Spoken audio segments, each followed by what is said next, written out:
பஸ்ஸுக்கு வேற டைம் ஆயிடுச்சு. ஐயோ இன்னும் வேற பஸ்ஸவே காணா. எப்போ ஊருக்கு போய் சேருது? என்ன என்ன இந்த கோயம்புத்தூருக்கு போக பஸ் ஏதாவது வருமா? கோயம்புத்தூருக்கு போக பஸ் ஏதாவது வருமானே? வரும். ஏன்னா நீங்க எங்கதான் வரீங்க? காது பிரச்சனை தம்பி, குளிக்கும் போது தண்ணி போயிருச்சு. சரி அதை ஹாஸ்பிட்டல் போய் பார்க்கணும்.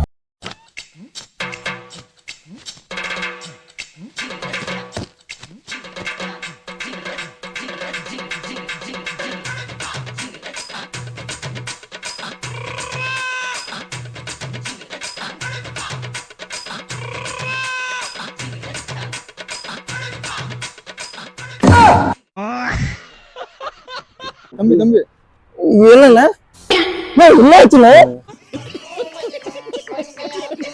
காது பிஞ்சிருச்சுடா. ஹாஸ்பிட்டல்ல போகான் இருந்த, அட்மிட்டே ஆகணும் மாட்டு இருக்குது. ஒரு காலம் 2 காலையும் சேர்ந்து வருது. இனிமே அந்த பக்கம் வரப்போறா.